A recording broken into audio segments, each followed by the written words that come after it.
कोई छोटी सी बालिका वो रोज पत्र भेजती जगन्नाथ जी को, तो जगन्नाथ जी को कुछ और शब्द कह करके संबोधित करती, वो भैया मानती, उसके कोई भाई नहीं थे, वो कहती हे जगन्नाथ जी आप मेरे भाई हो। तो बोले रोज पत्र भेजती महाप्रभु जी को कि रक्षाबंधन पे मैं आऊंगी, मेरी अवस्था अभी केवल 5 साल की है और मैं आपसे कभी मिली नहीं हूँ, मैंने केवल माता जी से आपके बारे में सुना है और मैं आऊंगी जगन्नाथपुरी, रक्षाबंधन वाले दिन आऊंगी, राखी लेकर के आऊंगी, हे जगह तुम मेरे हाथ से राखी पहनोगे ना।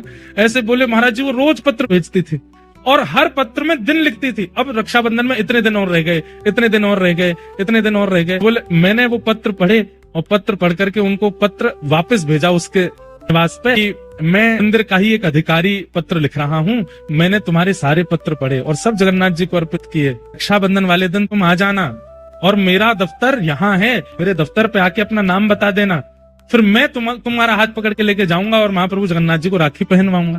बोले महाराज जी मैंने उसको पत्र लिख दिया। रक्षाबंधन वाले दिन मेरे को भी प्रतीक्षा थी कि वो एक छोटी लाली, उसके इतने पत्र आ चुके हैं, वो आएगी, उसको लेके मंदिर जाना है। बोले एक हमारा समय रहता है, हमको व्यवस्था देखने के लिए मंदिर में जाना पड़ता है, तो वो समय आ गया था, तो मैं अपने अधिकारियों को बोल गया कि ये किस नाम की कन्या आवेगी और वो मेरा पत्र लेकर के आएगी, मैं उसको लेके जाऊंगा फिर मंदिर। बोले हम व्यवस्था देखने के लिए गए, व्यवस्था देख करके आए, तो मैंने पूछा अधिकारियों से कि कोई लाली आई थी क्या छोटी? बोले हाँ, एक 4 साल की 5 साल की बालिका आई थी और आके थोड़ी देर बैठी रही, फिर पता नहीं कहाँ चली गई। बोले मैं फिर ढूंढने निकला, पता नहीं कहाँ चली गई बेचारी, इतने साल से पत्र लिख रही है, इतने दिन से पत्र लिख, उससे राखी तो बंधवा दे। तो मैं जैसे ही दफ्तर से बाहर निकला वो आ रही थी, तो मैंने उससे कहा तुम वही लाली हो जो पत्र लिखती थी? उसका नाम पूछा तो बोले हाँ मैं वही हूँ। तुम क्यों नहीं रुकी, चलो मैं तुम्हें मंदिर ले चलूं, राखी पहनवा दूं। बोले मैं तो राखी पहनाया ही जगन्नाथ जी को, तुम कैसे पहना के आ गए? बोले आप यहाँ थे नहीं, मैं आई तो मुझे किसी ने कहा कि आप तो अभी गए, थोड़ी देर बैठो। और पता नहीं कहाँ से एक भैया आए बाहर से और मेरा हाथ पकड़ के, गोरे चिट्टे भैया, बिल्कुल इतने गोरे। वो एडमिनिस्ट्रेशन वाले बोले मुझे लगा कि भाई हमारे उड़ीसा में सांवले होते हैं थोड़े, गोरा कौन आया? बोले गोरे चिट्टे आए और हाथ पकड़ के ले गए और बोले लो यहाँ पे राखी बांध दो और जगन्नाथ जी को राखी पहना दो। और बोले अंदर पहनवा करके आए।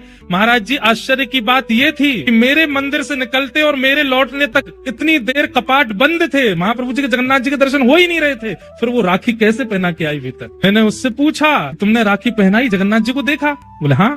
मैंने कहा मुझे दिखाओ कहाँ बांध के आई हो? वो बोले भीतर लेके गई और द्वार के पास ही एक स्थान पर जहाँ पे बंद बनाया जाता, भीतर लोग ना जाएं, वहां राखी पहना करके आई। कपाट बंद थे, वो भीतर कैसे गई? बोले गोरे गोरे भैया लेके गए। तो फिर मन में भाव आया कि श्री बलभद्र जी आए और आकर के लाली को लेके गए, बोले जगन्नाथ जी को राखी पहना दे। आज भी एक नहीं अनेक लीलाएं मैंने सुनी है, आज भी महाप्रभु जगन्नाथ जी करते हैं।